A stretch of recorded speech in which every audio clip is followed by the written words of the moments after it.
Assalamualaikum warahmatullahi wabarakatuh. Perkenalkan, saya Andi Awalia Sucitra, mahasiswa S1 Kebidanan Universitas Megabuana Palopo.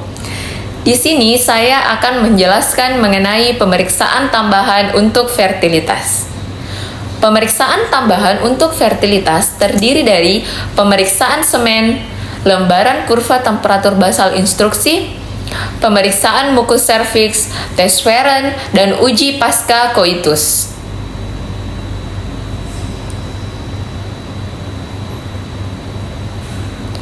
Penilaian hasil pemeriksaan semen.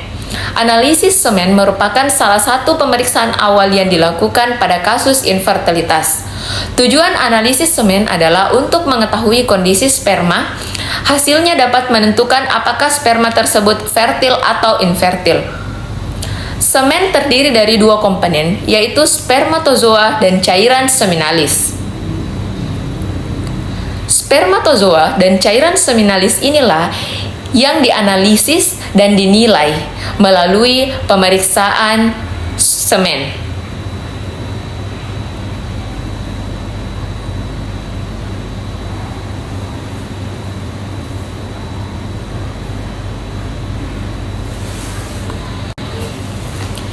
Indikasi utama analisis sperma atau analisis semen adalah infertilitas, yakni tidak ada kehamilan setelah 1 tahun berhubungan rutin tanpa kontrasepsi. Indikasi lain adalah sebagai follow-up setelah tata laksana tertentu yang dapat mempengaruhi fungsi dari testis atau kelenjar aksesoris seperti vasektomi.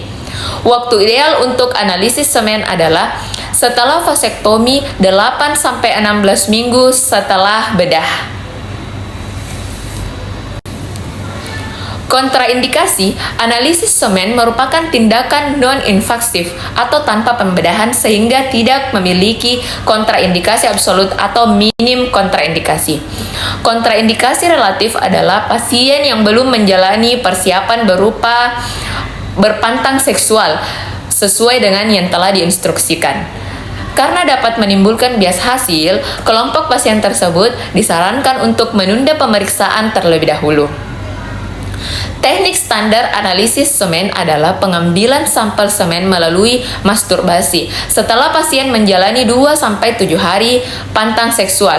Jika masturbasi tidak memungkinkan, pengambilan sampel dapat dilakukan saat koitus menggunakan kondom khusus.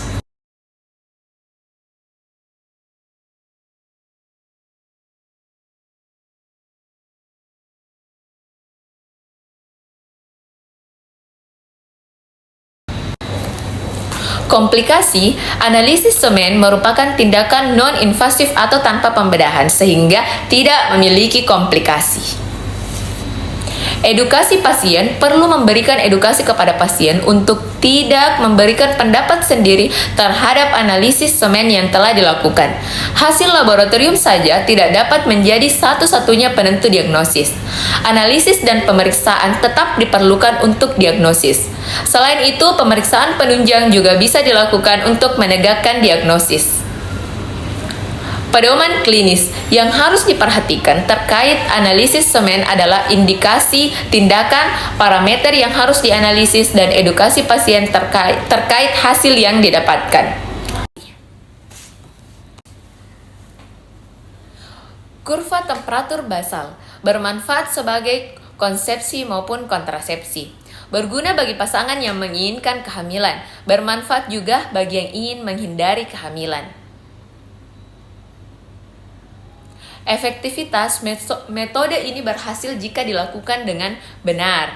Suhu basal normal yaitu 35,5 sampai 36 derajat Celcius. Pada saat ovulasi naik sedikit menjadi 37 sampai 38 derajat Celcius. Kenaikan inilah yang dicatat pada kurva dan menandakan ovulasi.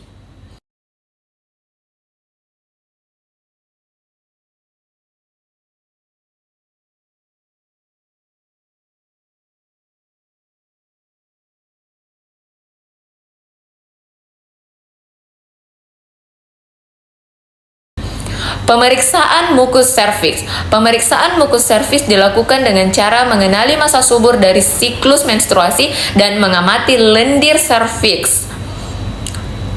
Periode subur ditandai dengan lendir serviks yang jernih, encer, dan licin.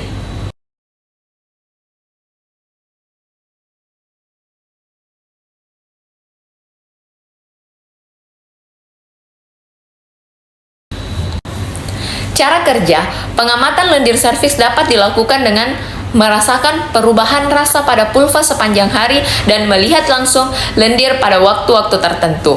Menjelang ovulasi, lendir ini akan mengandung banyak air atau encer sehingga mudah dilalui sperma. Setelah ovulasi berakhir, lendir kembali menjadi lebih padat. Kemudian ada tes Feron.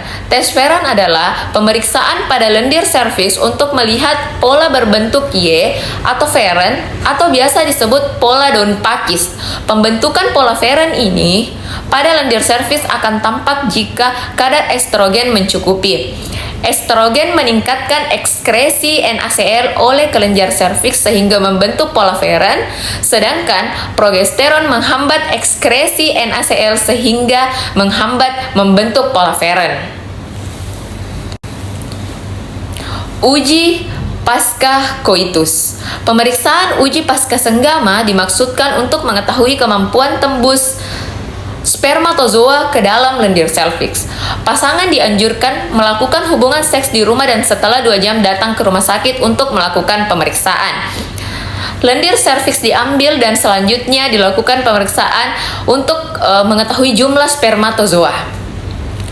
Oke, baiklah, itulah tadi penjelasan mengenai pemeriksaan tambahan pada infertilitas.